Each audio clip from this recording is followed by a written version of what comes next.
he studied, be it in the size, shape, colors, among others. In the same manner, we envisage Babylon as a platform that will serve as a vehicle to engender the new variants of accountants, the new breed of accountants who are fit to the demands of evolving business environments. Likewise, Babylon 2K offers an integrated marketplace for accountants and businesses. It is dubbed as the Trivago or Grab taxi of accounting. Our main proposition is whoever's the nearest accountants, nearest spontaneous accountants gets the job, be it in the south, center, or north of the country. Do you think it makes sense? Some of the features of Babylon 2K includes booking, paying, tracking, archiving, and rating. Each requested job digitally. So rating, you can rate actually your accountants, the assigned accountants every time there is a completed job in Babylon. It's like a hotel. So all powered by known digital bankers or players like PayPal, Dragon Pay, and soon Union Bank. Added feature is the reminder, or we call it reminder city. So once you enroll in the system, you get the reminders from time to time, so you won't forget your due dates or deadlines. So just like GIS, no?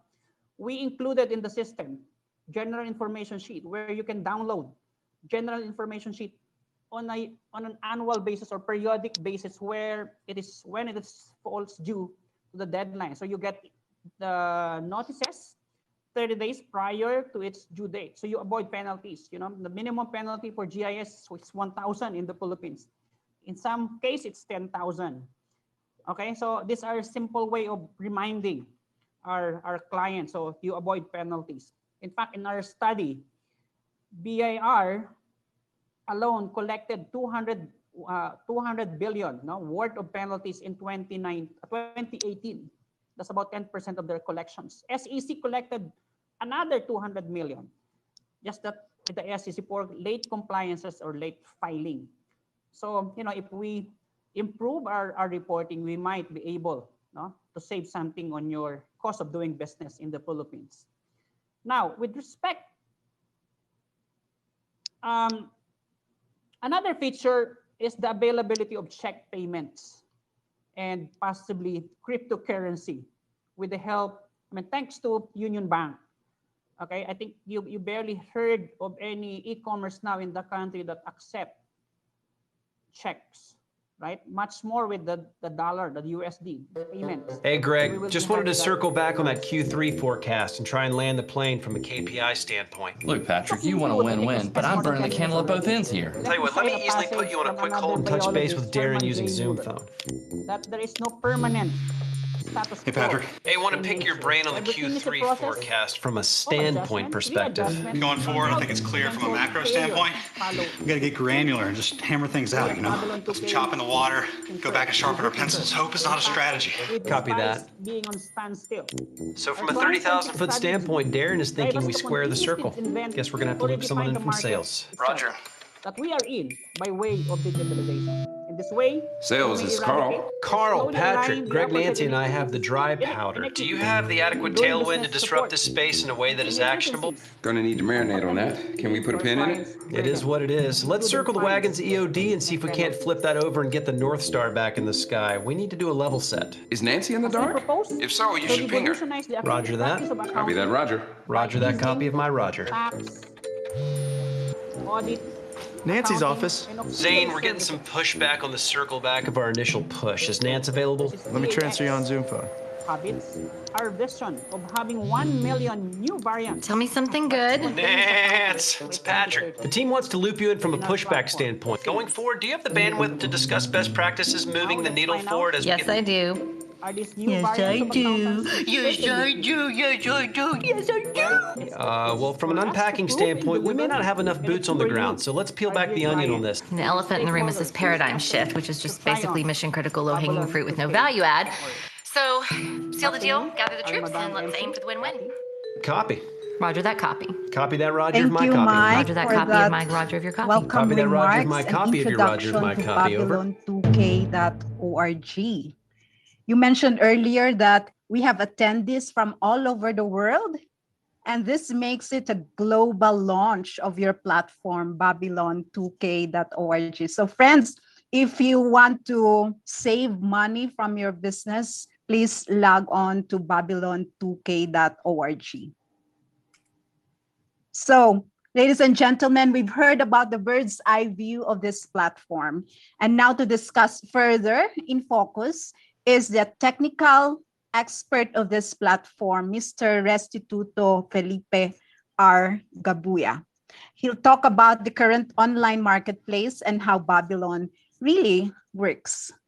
Resty has a degree in economics and diplomas in economics and econometrics. He has more than 15 years of work experience providing analytical and research support in the public and private sectors. He has worked as a senior research associate with a development research consultancy and management consultancy company. Resty also served as economics instructor in a state university and now works in a government research and development institute. As a technical consultant for the Babylon 2K, Resty's knowledge of various sectors has proven it's vital in helping the team match its offerings with the users, both customers and specialists, as well as explore collaboration with relevant stakeholders. Ladies and gentlemen, I give you Mr. Restituto Felipe R. Gabuya. Resty? Thank you, Ms. Cathy.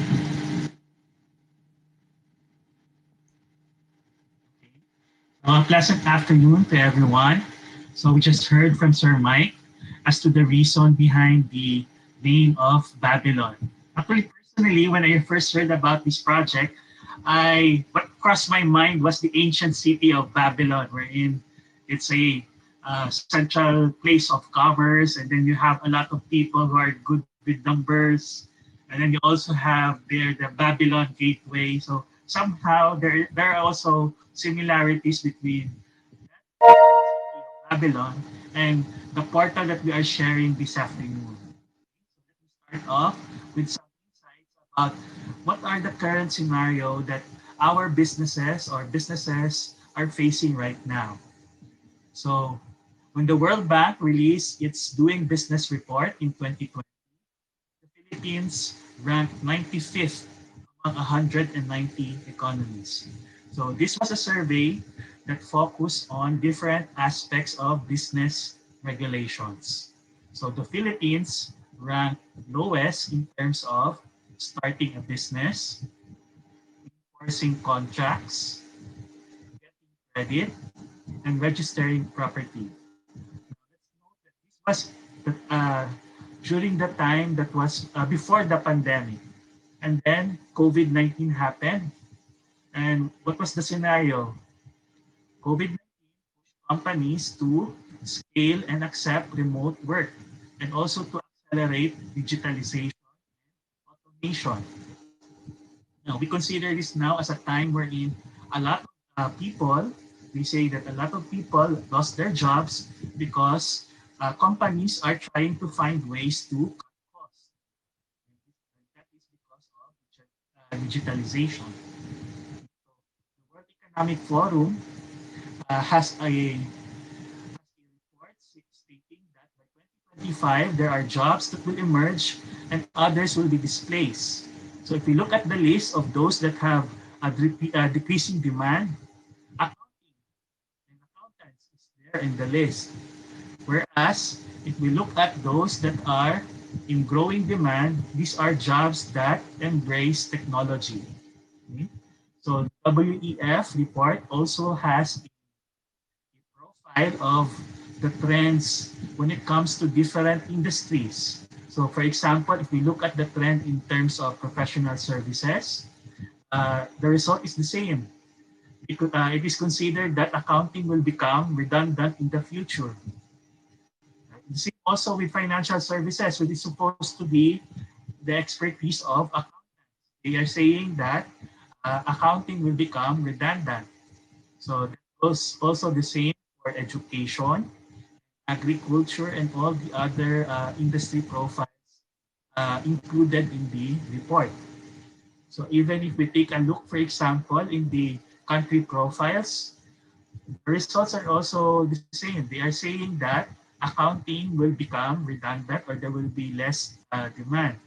So I'm not here to point a gloomy picture or a doomsday scenario. What I would like to say is that if this is a projection, if the companies are adjusting, then workers should also adjust. So those in the accounting profession should also try to retool or to upskill. So if you look at the top skills that is projected for 2025, we consider here analytical thinking, problem solving, analysis. Are these not competencies or skills of accountants? So that means to say that or it may not be right to say that accountants will not anymore be needed. Siguro, what is more proper to say is that accountants should adjust and also embrace the new technologies of the future. That is why now we would like to introduce to the public the Babylon portal, which serves as an online marketplace for entrepreneurs and business owners who are looking for accounting services, tax services, audit, licensing, advisory, and other services, and match them with accounting professionals. So we call them as specialists. So these professionals could be CPAs, they could be non-CPAs, they could be accounting graduates with advanced degrees in A or law degrees, they could be tax specialists, they could be payroll specialists and the like. So this will give our specialists with additional income opportunities or an option to engage in part-time or full-time work and at the same time to engage or work with businesses that are near their area or location. So how will Babylon as an online platform work? Have some scenarios. So let's say, for example, you have here a business. Let's say that the client is based in Manila and he would like to open a factory in Cebu. So what we can do is to match the client with a specialist that is located in Cebu to the portal, so that this specialist can provide the client with business licensing support requirements of the client. That way, the client is also able to save up on costs. So he will not anymore have to send his staff. He can save on travel expenses, airfare expenses, hotel and lodging accommodations. So that's just one scenario. Okay? So another example, let's say if you have a business and you have branches all over the country. So what the platform can do is to connect the client with specialists that are located in each of the branch. So that will be possible in our platform. And what happens now if the scope of the services becomes broader? So let's say you have a client that would require a retainer or an accountant as a retainer. So we can still connect him with a specialist. So this time, maybe the specialist would have to engage with the client full time because of the requirements. Or one option would be for the client to tap a pool of accountants from a single accounting firm. So that will be possible later on in our platform. Soon, Babylon will start and collaborate with accounting firms so that they will also be registered in the platform. And in the not so near future, Babylon is also looking to expand and match international clients with international specialists. That is the plan. So how does Babylon work as a platform? So let me just uh, give a preview of just 5 simple steps on from the time that a job is posted in the platform until it is completed. Okay, so first, a job is posted in 2 ways. Number 1, a client may uh, consider the do-it-yourself option.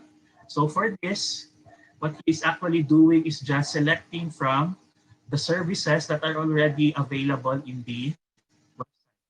For example, if he chooses tax service, then he will be given another option and then another option. So all of the options selected by the client will be reflected in the form. What the client just needs to do is to submit that so that the job will be posted.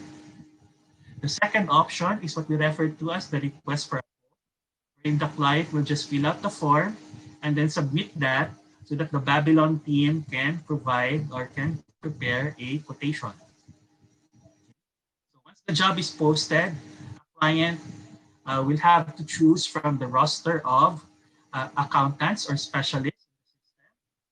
So here, the client would have to consider the location of the specialist, as well as the skills or the experience of the specialist. That will have an impact on the rate of the specialist. So once the client chooses a specialist, he will now be redirected to our payment portal. So Babylon is very flexible and different ways to pay for the job. So one is through credit card transactions. Another one that was mentioned earlier by Sir Mike is through Dragon Pay.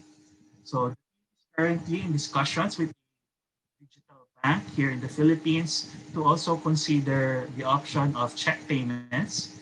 And also the team is also considering bank deposits, another way of payment. So client just proceeds to check out, and once the job is paid, it is now on to the specialist. So the client will be able to track the progress of the job through the system. So, for example, if we would look at the work log, the client will see that the job is already in progress. And we also have a comment tab here in case that the client needs to get in touch with the specialist.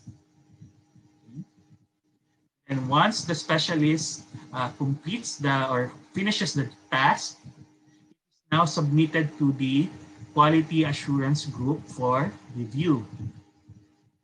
And after it is validated by the quality assurance group, the job is considered complete, and the details of the files and the reports are forwarded to the client so that he can access the files.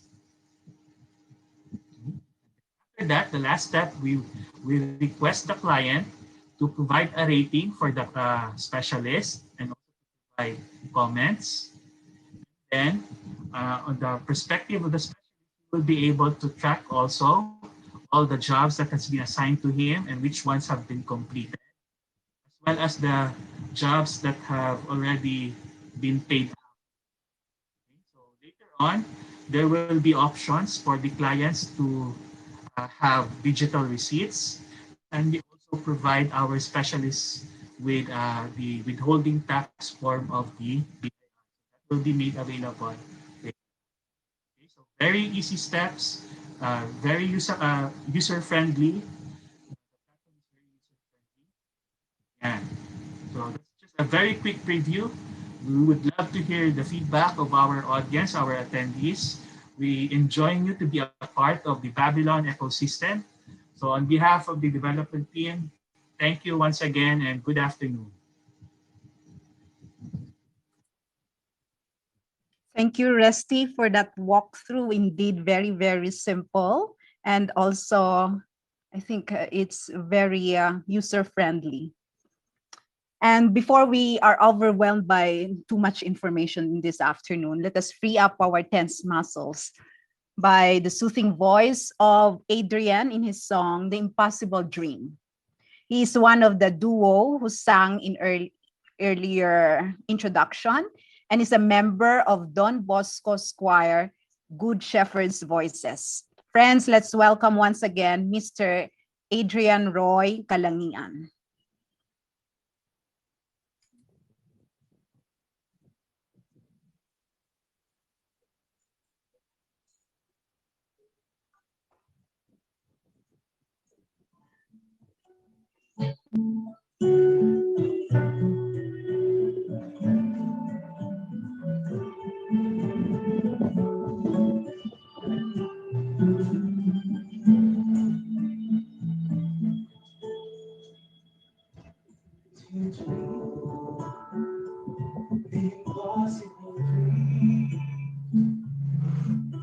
To fight the unbeatable force, to bear the unbearable suffering, to run where the brave dare not go, to right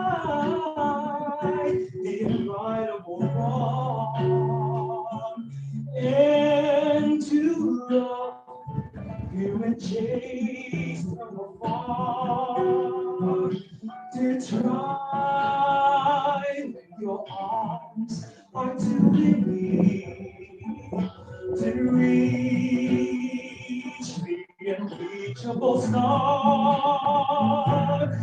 This is my quest to follow that star, no matter how hopeless, no matter how far, to fight for the right without question or fall, to be willing to march into hell for a heavenly cause. And I know that this will only be true to this glorious quest.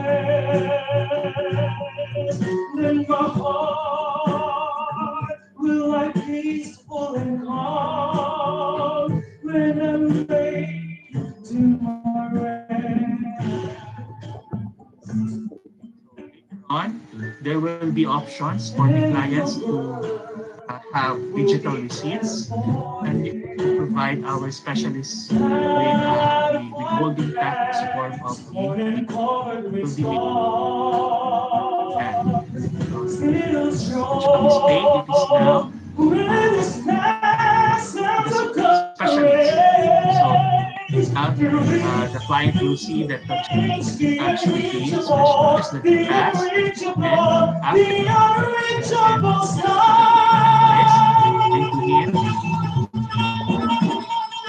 after that walks free up the impossible dream. Yes, and I'm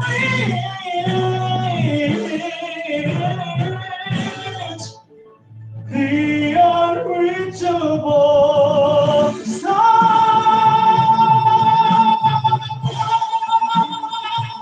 the unreachable star.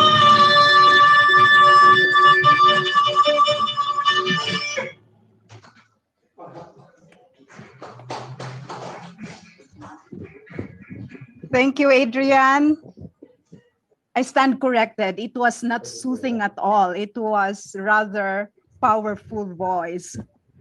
I hope you were revved up with his rendition of The Impossible Dream, because the next part of this program is the meat of this webinar. We will have a panel discussion about the latest trends and development in the e-commerce industry. We will have 3 speakers, and each will talk about a particular topic. I'll be introducing the 3 speakers and the moderator. So we will have a seamless presentation and discussion later. Topic 1 is coming from the education sector and will discuss trends in the accounting profession and challenges in retooling the future CPAs. This will be handled by no other than the chairman of the Professional Regulatory Board of Accountancy, Honorable Noe G. Quiñanola. Honorable Noe is a certified public accountant, an industrial engineer, and an environmental planner. He has had a little over 4 developments in the professional experience and accomplishments in public practice, commerce and industry, education, and government.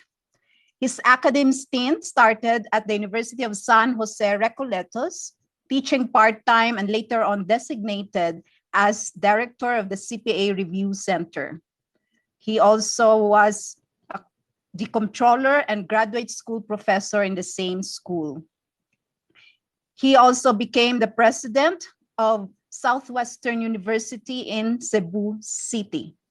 He is the past president of the PICPA Cebu and was also the national vice president for public practice of PICPA.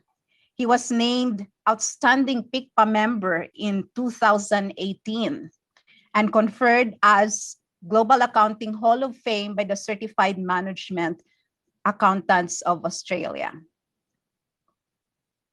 The second topic, topic 2, is from the regional perspective and would tackle on how fintech blockchain is shaping up the practice of accountancy in Malaysia vis-a-vis the ASEAN region.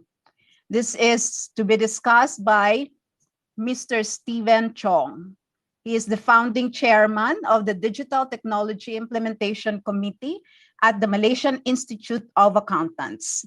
Stephen is the founding chairman of Malaysian Institute of Accountants Digital Technology Implementing Committee, responsible for the digital technology blueprint that was launched during the MIA ACTEC conference in 2018. He is also the founder of Global Analytics Alliance, an alliance of financial analytics firms delivering finance and accounting digital transformation to SMEs regionally. He obtained his 2 master's degree, Master of Business in Professional Accounting and Master of Business Administration, specializing in finance at the Victoria University, Australia. Topic 3 is from the private sector and will discuss digitalization initiatives enabled by the UHY networks and its member firms. This will be presented to us by the Chief Executive Officer of UHY International, Mr. Reese Maddock. Reese joined UHY International in 2013 as Executive Director and later becoming Chief Executive Officer in January 2019, providing strategic and operational management for the network supporting the UHY Board of Directors alongside colleagues in the Executive Office. His career focused on consulting services and led a number of change management projects with client organizations. In earlier years, Reese led the startup of new business units from planning to full resourcing and managed a number of high-profile development and client relationship teams in UK, Europe, and South America. He is a fellow of the Chartered Institute of Personnel and Development with a master's degree in business management. Those are our 3 speakers. And the session will be moderated by Dr. Eliseo A. Aureliado, President of the Southeast Asia Interdisciplinary Development Institute, or SIDI, and a member of its Board of Trustees. Dr. Eliseo's career spans 40 years of combined experience in public accounting, banking, academe, controllership, general management, and management consultancy services. He had He held the cluster chair of faculty in finance at the Ateneo Professional Schools Graduate School of Business for 13 years, from 2003 to 2016. He continues as a faculty member and teaches courses in accounting, finance, and strategic management. He also handles accounting and finance modules in the entrepreneurship program and executive development program of the Ateneo Center for Continuing Education. He has PhD in organization development from SAIDI and 2 master's in business administration, Beta Gamma Sigma from University of California, Los Angeles, USA, and MBA major in accountancy, magna cum laude, from the University of the East, Philippines. Please reserve all your questions at the end of the presentation when the moderator has started his discussion with the panel. By the way, we will award Train Law books authored by Mr. Aguirre, our founder, for the chosen 10 audience who would ask questions later. Ladies and gentlemen, our 3 distinguished panelists and moderator. The floor is yours, Honorable Noe G. Quiñanola. Okay, thank you. I would just like to ask for share screen access. Do I have that? Yes, sir. Yes, sir. Okay, thank you.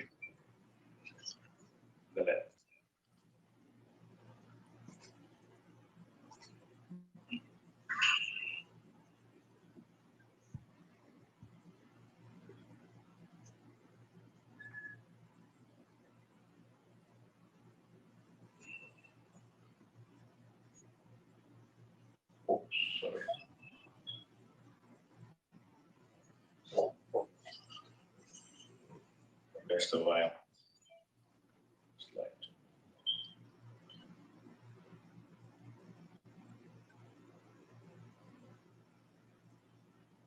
Okay, I think the slide is visible at your end, right? Yes. Okay, good. First, I would like to thank Babylon 2K, Mike Aguirre, Resty Gabuya, for inviting me to this forum. It is always a pleasure, guesting in occasions like this. I would also like to acknowledge former Board of Accountancy Chairman, Attorney Eugene Matillo, and former Board of Accountancy member, Dr. Eliseo Aureliano, esteemed members of the Board of Accountancy, my predecessors. Also, I would like to greet the other panelists for today. And looking or hearing the credentials, I think we will be having a very lively discussion this afternoon. Okay, the task that's being given to me today is regarding opportunities of the accounting professional. Of course, I added that under the new normal because I think this is significant or this is timely at this time. And of course, the requirements for development of the accountant.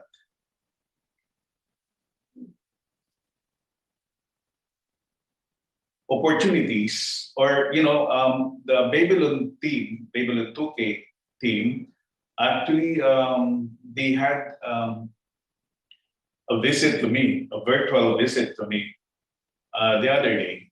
And that was the first time that I was oriented of the concept of the Babylon platform. And our discussion was so lively because, we immediately understood each other. And in short, okay, to make the long story short, because we still have 2 other speakers plus the Q&A, the Babylon 2K platform actually offers opportunities for accountants, or shall we say accounting professionals. And I would like to enjoin all accounting professionals to consider that opportunities are really problems. in search of solutions. So when we look at problems, there's actually a hidden agenda there, that it might just be an opportunity waiting to be, to be capitalized or waiting to be availed of. Okay, that quote was from Dennis Whitley. Now, I think the biggest question, and I think, I just classed this, but I think this is a no-brainer nowadays, because the question is, can accounting function be outsourced? Now, this had been the trend for quite some time already. But the question is, was the outsourcing of the accounting function already at the prime that it cannot actually be modified, or it cannot be changed in the manner at which it is being delivered? When I was oriented, as I said, when I was oriented by Babylon 2K team, I believe that the platform actually supports accounting function outsourcing in a different manner, because the concept is practically a network. And when we are talking about 1 million, right? If I remember right, the audiovisual presentation earlier, the target is to have 1 million accountants grouping together, both here in the Philippines and also abroad, to serve clients wherever they are. So why outsourcing? Now, this is actually some statistics that I pulled out from some literature. On an international viewpoint, 59% of business leaders have benefited from cost cutting by using outsourcing processes. The fact that if you have something to do in Davao, you don't need to fly and spend on airfare and hotel. That's really a big or a significant reduction in cost. And that is possible because you can outsource it to somebody. And if you do not know anyone there quite well, then you can go through the Babylon platform and then have the job done. Cost minimization is actually the name of the game, which is very important at this time. Second, $85.6 billion was the size of global outsourcing market in 2018. And that is set to increase over the years. A big or a vast opportunity that is. 95% of SMEs have adopted cloud technologies for outsourcing purposes, making the transaction or the operation seamless, because you can practically access the data anywhere in the world. And 35% of America's largest businesses now outsource their accounting, resulting in significant savings. Now, this alone is actually something like a foundation that Babylon can actually take, and Babylon could capitalize in its operations as it goes along. So, what are the benefits? Of course, as I mentioned, it improves cost efficiencies. It will improve customer retention because the way Babylon actually describes its process, where there is quality control, there is intermediate and final review of the work done by the specialist. It will improve customer retention, because the name of the game is not actually who is the lowest bidder, but who gives the best result. It attracts experienced staff because the opportunities are limitless. In the audiovisual presentation earlier, there are some who are availing, or there are some specialists who are practically part-timers, and they are networking with like accounting students, and that's good training for accounting students in preparation for entry into the accounting profession. It can attract more clients, definitely, because of the low cost involved in the process. And we say that the best advertiser is a satisfied customer, and that actually lends itself to advertising services to other clients, because by word of mouth, that will actually spread all over. So, I think there is more of benefits than disadvantages that we can think about. Now, in the Philippines, we have 4 accounting-related courses that was introduced in 2018 when the first batch of senior high school graduates entered college. So we have the BSA or BS Accountancy, we have BS Management Accounting, we have BS in Internal Audit, and BS Accounting Information System. I would like to emphasize that all of this, all graduates of these courses are called accounting professionals because in one way or another, their field is related to accounting. Only BSA graduates can take the CPA licensure examination. But the thing is, when we emphasize accounting professional or accounting specialist, it is not only the job that can be handled by a CPA, but it is also a job that can be handled by all the other accounting graduates of the other courses as well. So there is actually a vast supply if we have to think about getting people to join the platform. Okay, so the difference between the 4 is actually very minimal. Okay, it's only in the majors that in accountancy is leading towards them taking the board examination. In BSMA, it's actually management accounting. That's the focus. In BSIA, it's actually internal audit, which is also the core. And in BSAIS, it's actually information system related to accounting that is the main topic of discussion. Okay, so all graduates of these 4 courses are actually considered accounting professionals, and they can actually well fit in the Babylon 2K platform. So what are the skills necessary? And these are things that our accounting professionals at this time, or accounting professionals or individuals planning to get into accountancy or accounting has to realize, and they have to develop this. Technology competencies, especially proficiency in Microsoft Office software and all other softwares available. Working knowledge of accounting software such as SAP, Xero, whatever is there. There are a lot of softwares already. Analytical mind and attention to details. And of course, being a team player, because you cannot be working alone in accounting. It has to be a team. So,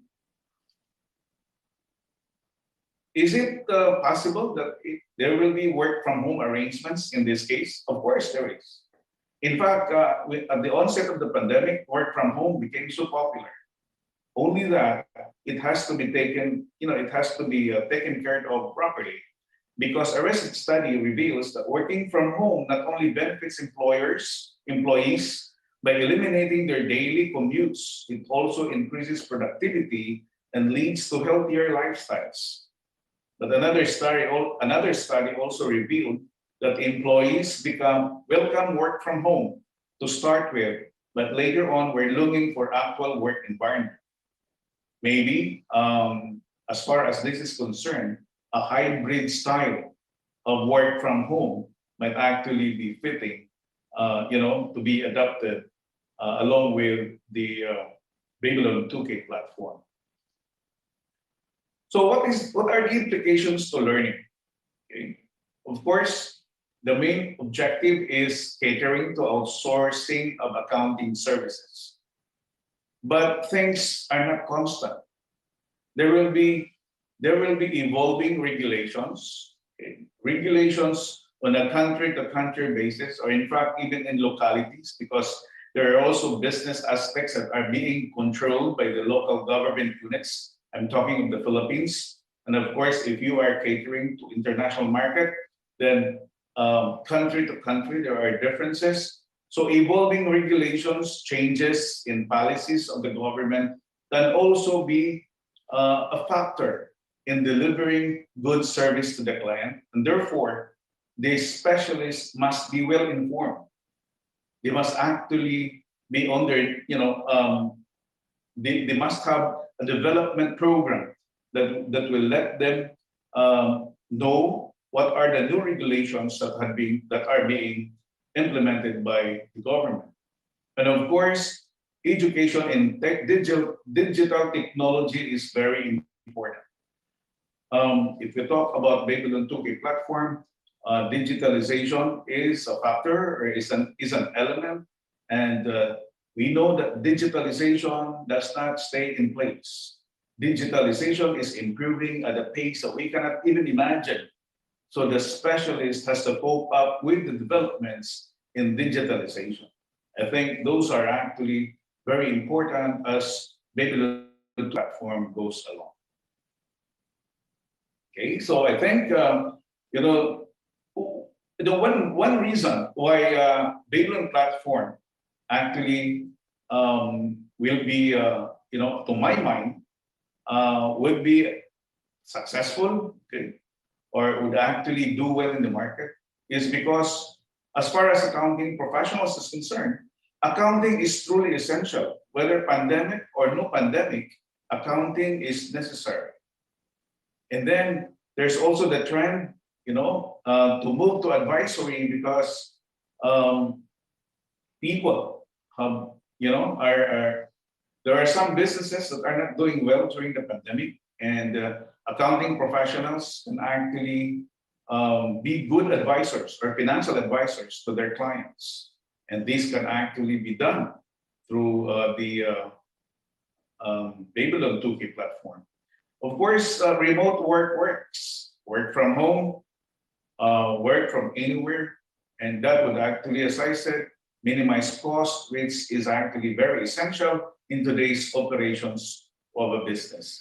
And one thing for sure, or one thing that's required, is the professional or the specialist must embrace technology. If you didn't love the technology to start with, then you must actually start loving it and making it your buddy.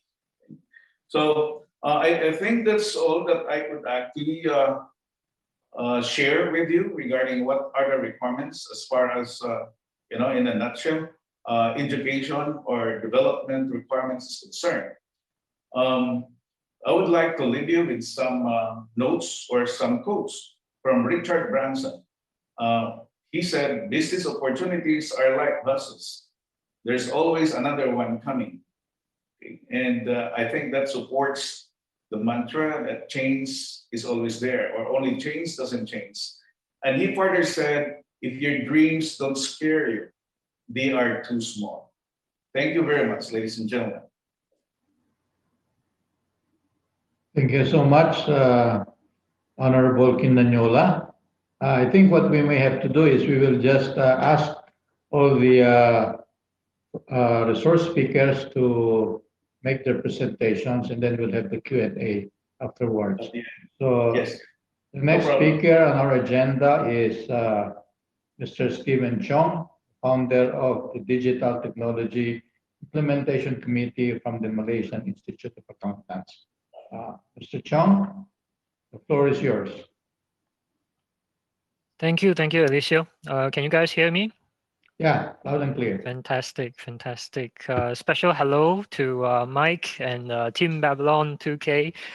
Special thanks for giving me the airtime to share a little bit about Malaysia's effort in, or should I say, the Malaysian accountancy profession's effort in terms of tech adoption over the last few years. And a special hello to a lot of good friends on the call. Hello.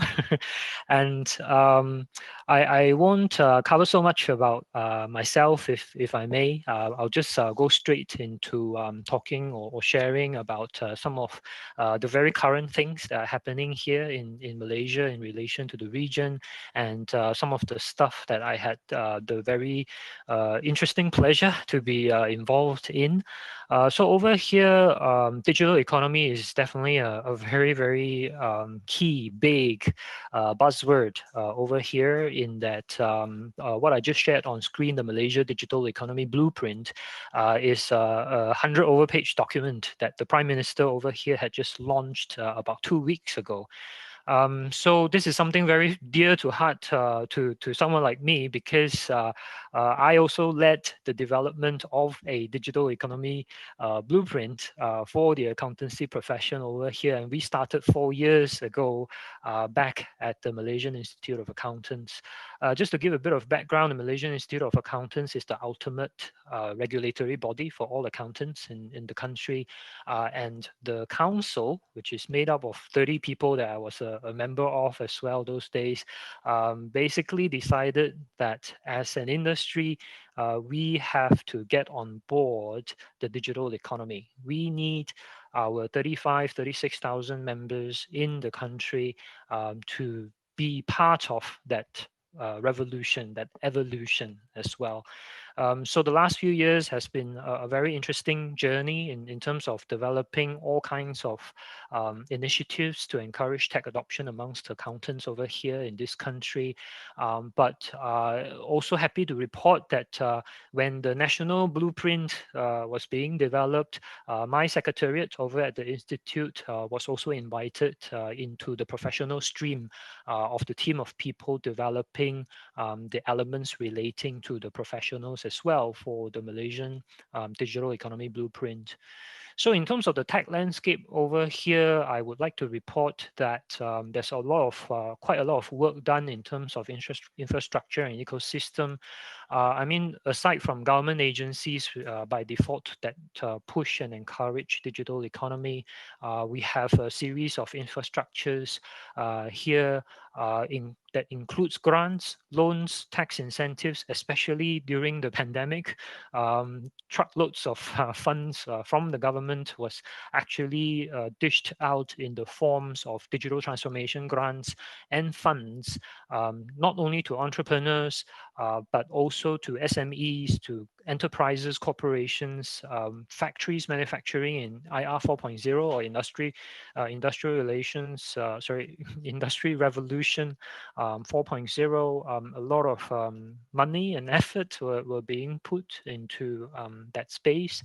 Also happy to report we have quite a vibrant fintech scene over here. I specifically highlight the payments space, e-commerce, e-wallets, personal finance, accelerators. These are big things. Later, I think I'll share a bit more that I actually have a tech startup over here as well. My startup is basically in most of the accelerator programs that there are here in the country, and we actually became top 3, top 5, top 10 of quite a few of those accelerator programs. But all in all, these are all part of the ecosystem that is developing or encouraging not just tech adoption on one side, but also businesses, people, or in our case, accountants to get into developing tech to support the digital economy as well. So here I would just like to pose a question, a food for thought for everyone in the audience. So this thing about digital economy, what's our role in it? I'm sort of coming from the institute's angle, if I may. Yeah. So assuming you are an accountant or you know an accountant. Yeah. So coming from that angle, what is our role in it? And here I put a special highlight on the word global, because there is no border, isn't it? Like once Babylon2k.org is online and launched, there is no limit as to where you want to go, where the accountants come from and where the SMEs come from who require the services of us, the accountants. So do you believe in a substantial digital economy? I may be biased because I've been championing or I've been advocating this for the longest time, but I of course choose to think that the digital economy is going to be very, very substantial in the future, if not already now. Like Malaysia in our country's blueprint is talking about pushing digital economy of Malaysia to become 1/5 of the country's economy, 1/5 of the GDP of the country by 2025. Now, very ambitious. It's not that far away, but this is an example, yeah, of what Malaysia as a country is doing, is pushing its industry and citizens to head towards, for instance. So the next question is, what about us? What is our profession doing to ensure that we are also part of the action? Yeah, so I truly admire, applaud what Team Babylon has done, because it definitely puts Philippines on the map, and it puts the accountants of Philippines on the global map as well, you know, as leaders, as champions of our profession getting into digital economy as well. And here, you know, let's not forget the thing about digital economy is that people live, breathe, network, socialize, work virtually nowadays, isn't it? Whether we like it or not, the pandemic has made it a compulsory job requirement or life requirement on all of us. And whether this is temporary or not, I have no clue, but it has definitely given us such a fantastic introduction in terms of how substantial the digital economy could be, or it already is, and how we, you know, can become part of it. So just a simple question, if I can close off this slide, what are we doing to integrate with the tech or fintech or the digital economy ecosystem? Are we part of that ecosystem? And if you're into a bit of tech, you will hear the word integration a lot. The Zero integrates with the Expensify. The Expensify can, you know, push stuff to the HubDoc, and the HubDoc talks to the QuickBooks.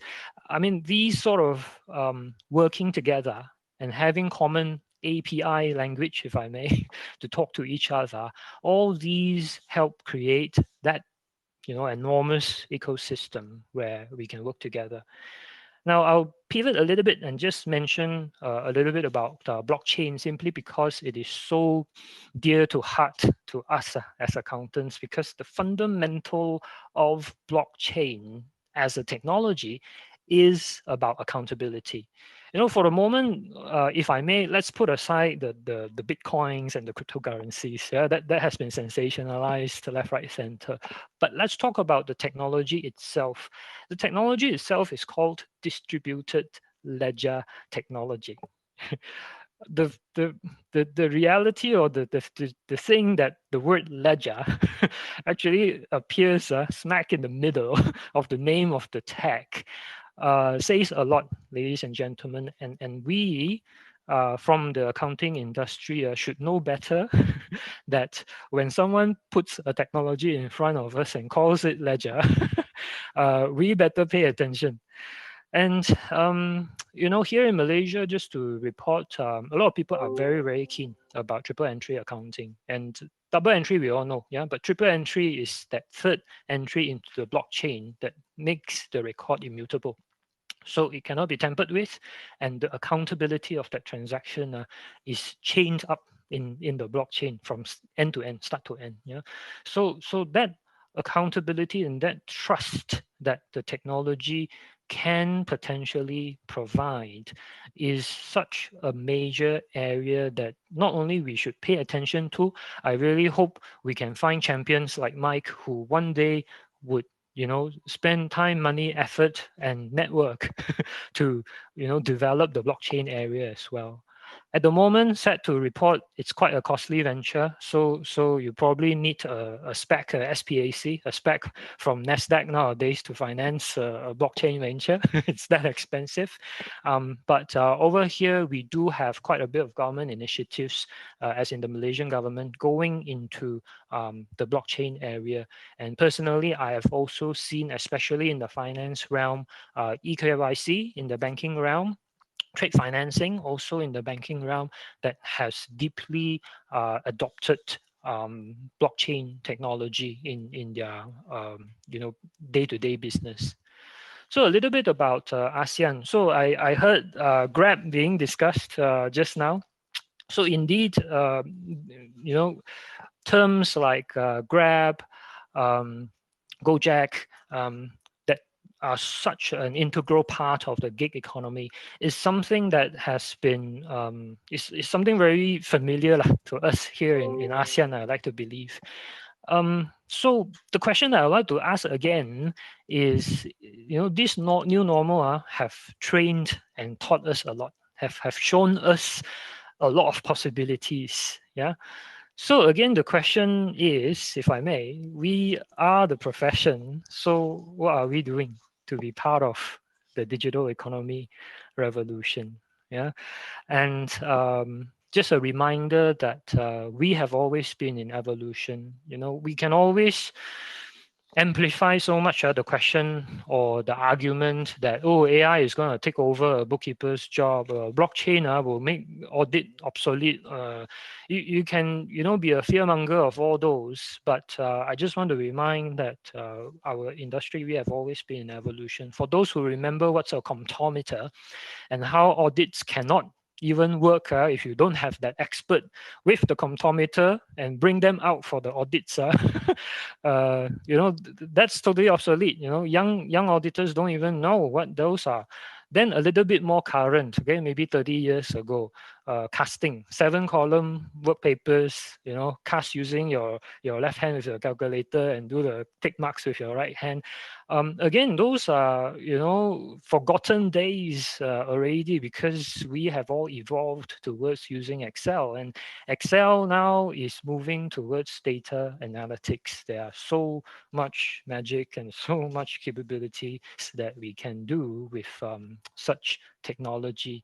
I just want to emphasize here, the question is always, how do we as a profession keep going, keep improving in this evolution? Nation building plus evolution, is that something that we can put together? I think Babylon 2K has done a great job. I mean, it creates job. Once it creates job, it contributes to the nation.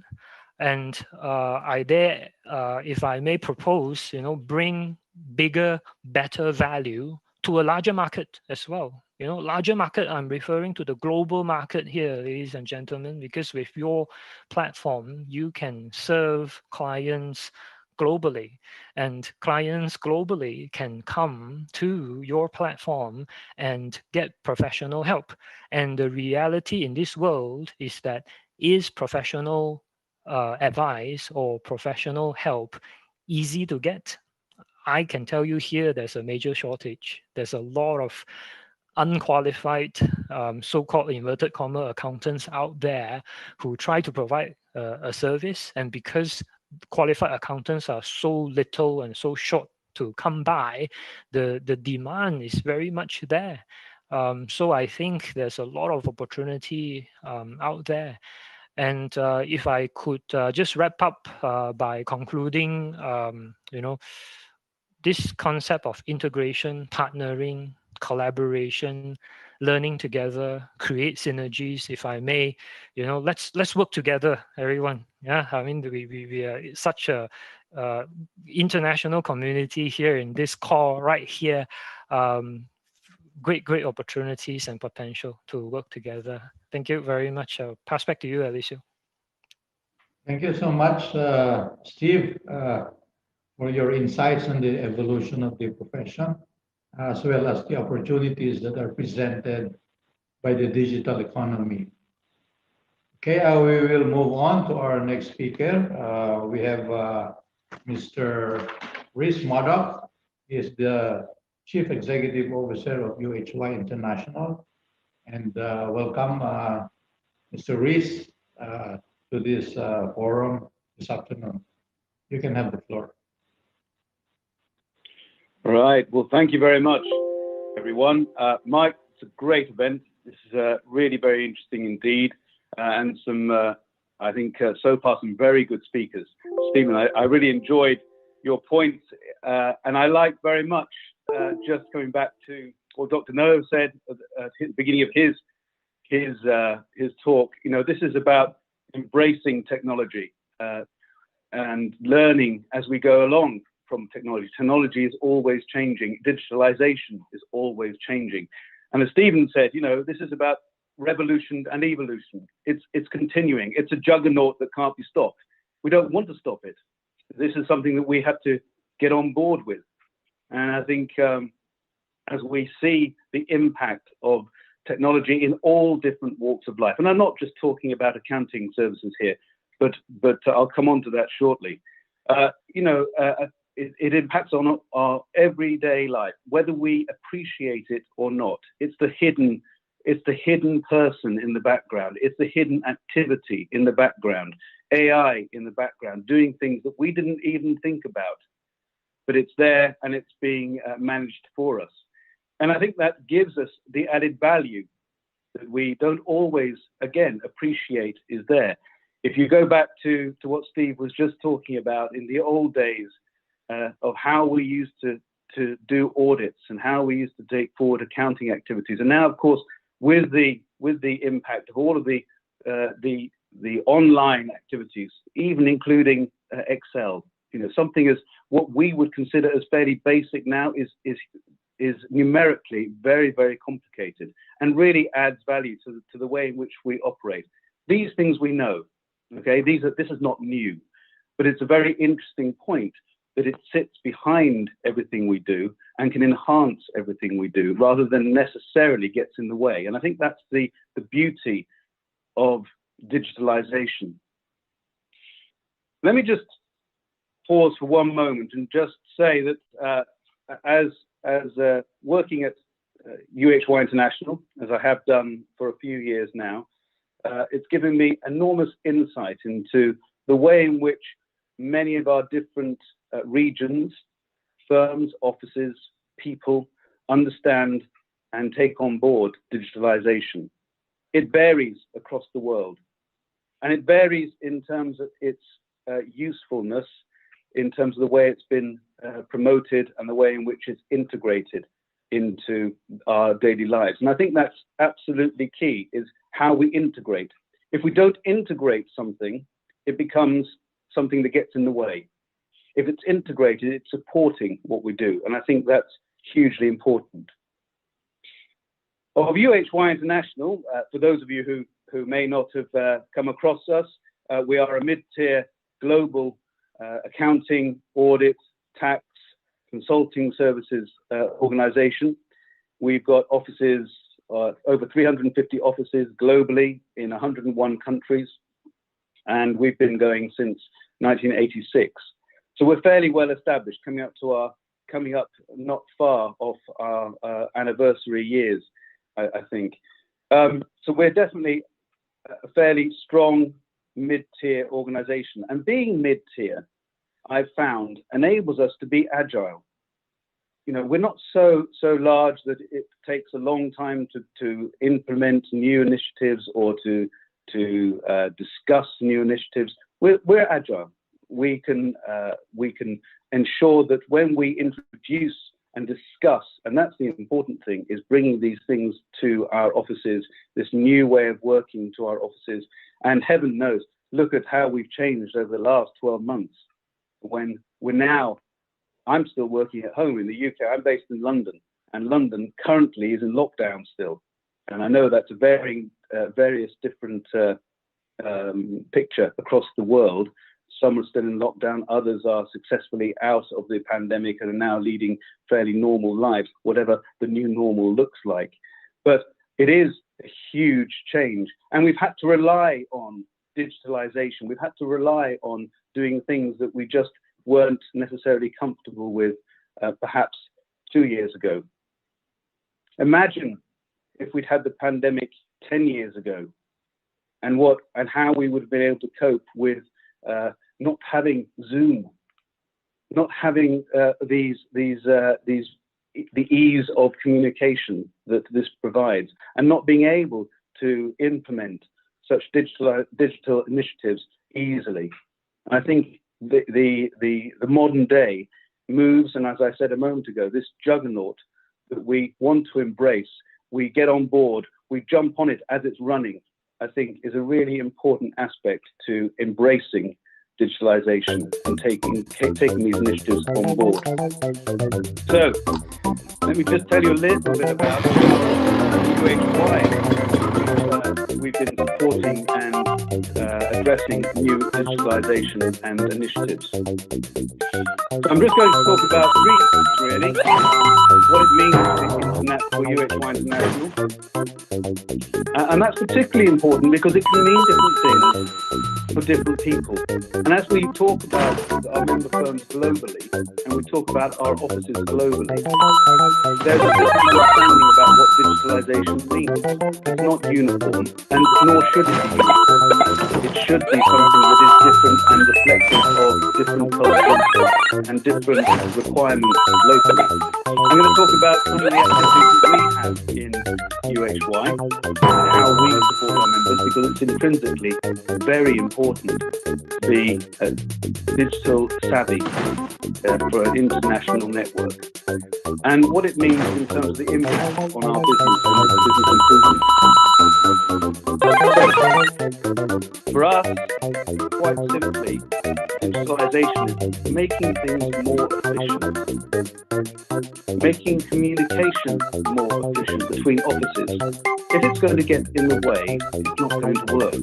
If it can support, enhance, create new opportunities, it's going to work. It's going to be something that people will overcome their nervousness about. And there's no doubt out there, as digitalization, new technologies have evolved, there's been a nervousness about adoption. Am I a first adopter? Am I going to sit back and wait to see what happens first with others? How will I measure the impact? And I think when we look back at what it means for UHY, it is about continuous improvement of our services. It's about being there first for our clients. In the end, we're here to serve the clients. In the end, we want to make sure that we are offering a better service than our competitors. We want to make sure that we are leading the way.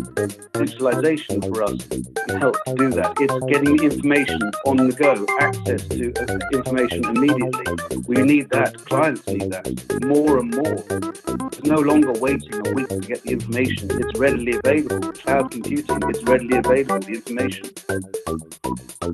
Reducing response times and being there to answer client demands. It's all part of the embracing of new technology and digitalization. But absolutely, one of the most fundamental, I think, parts of this is the last point there, the improved transparency of reporting and increased standardization of systems. And by that I mean, we have to learn to adopt readily across many jurisdictions and across many different geographic territories. And doing that enables us, particularly, let's say, with cloud computing, to be quicker, to show and demonstrate transparency where it's required. The most important thing is that as we see, and we've seen with the presentations this morning, this morning in the UK, but this afternoon, we've seen the efficiencies that digitalization can bring, and particularly Babylon 2K. I'm all in favour of that. I think the demonstration this morning worked very well indeed, and it really is something that we can embrace going forward. So, in UHY, being a global organisation, part of it is to make sure that we're communicating effectively and working effectively. We have a very forward-thinking set of board directors, I would suggest, who embrace the idea of including effective digitalization in our services. And so we, from a centralized hub perspective, we have many discussion groups supporting all digital, all online, webinars, all online. Everything is available, not just online, but through different portals, enabling ease of access and information on the go. One of the things that I thought was very interesting as we went into the pandemic, and the particular I think, challenge of the pandemic, and it was something that came home to me very, very early on, was how it affected everyone globally in the same way. We were suddenly all working from home. And when you talk to someone who's outside the world and they're experiencing the same problems, it really comes home to you about the importance of one world community. And one world community supported through these new ways of working. So it was great. I was a little bit wondering, I would say, whether or not and how easily this new technologies would be adopted through with all of our firms across and all our offices across the globe. But removing physical meetings because we couldn't hold them and holding online video calls worked exceptionally well. And those are supported by, of course, rolling out, if we've got new technologies, new digitalization of activities, you need to not just train once, not just train twice, but keep it in the consciousness of people learning new ways of working so that it becomes embedded into the way in which we are doing. It's second nature to how we operate, not an addition to how we operate. The last point I would just mention here is about the impact that we've found and we've had. Certainly, mobile access, when we're out with clients, we're on the premises of clients, which of course has been a challenge over the last 12 months, but providing audit remotely, those areas where we've had to think differently. And how have we thought differently? We've thought about how we can understand and utilize new technologies coming forward, how we can identify what the clients need and how we can support those clients cross-border. Embracing remote working and technological advances in office and work streams is ever important. As I said a moment ago, if we are to succeed with digitalization, which undoubtedly we are, it has to be part of our work streams. It has to be integrated into the way in which we work on a day-to-day basis, not something that is a secondary consideration. And all of those areas, when we talked about, and as Steve mentioned a moment ago, around AI or big data or blockchain, all of those areas are still in their infancy. If you think about the global impact in 10 years' time or 20 years' time, think what it will be like then. And as we are fortunate enough to be at the age where we are still discussing what the impact will be. And I think from that perspective, it will have a tremendous influence on the way in which we work. But that's it for the moment, and I look forward to the broader discussion with my colleagues on the table. Thank you. Thank you so much, Rhys. As you know very well, for baby boomers, the digital economy appears to be intimidating. What may be a piece of cake for the millennials may be a nightmare for the oldies. So, what do you think will be the role now of the older CPAs who are not too savvy with the digital technology? How will they be able to contribute to this digital economy? I think they will provide balance of thought and balance of consideration how new technologies can benefit. There'll certainly be facilitators. You know, the older CPAs, those that are leading the global organizations at the moment, they're the ones who are going to enable facilitation. But it's their knowledge and their experience which can provide the balance for taking new technologies forward. Well, I'm glad that we still have a role to play in this advanced technology. This is a question to, I think, Mike from one of the audience.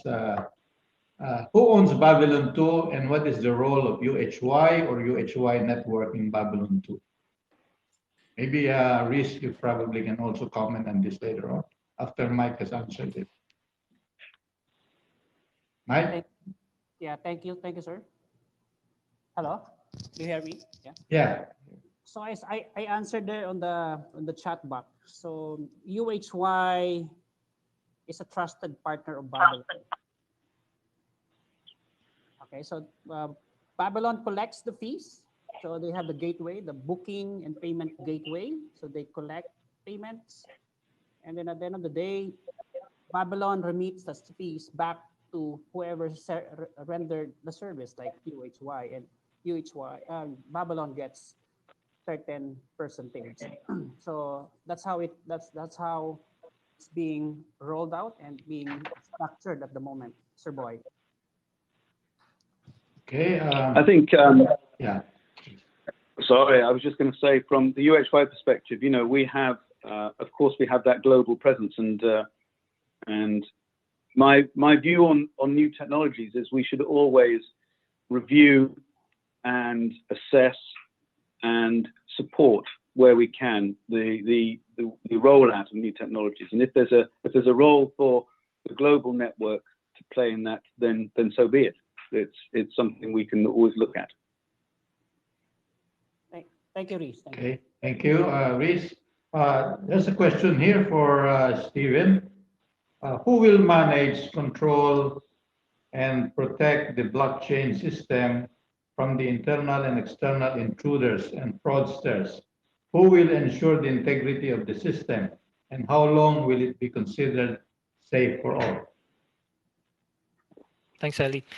Yeah, I actually wrote quite a long answer inside the Q&A, and just to share the gist of that.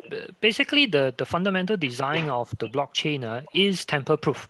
So if you implement the technology correctly, properly, the chain itself or the technology of distributed ledger creates a situation where the records are tamper-proof once you record it onto the chain.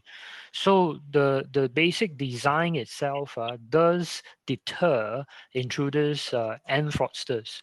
Now, having said that, the qualification or the caveat that I put here is that it needs to be designed properly and implemented properly. And one of the elements of implementing a blockchain correctly and properly is actually the involvement of pretty much industry-wide players.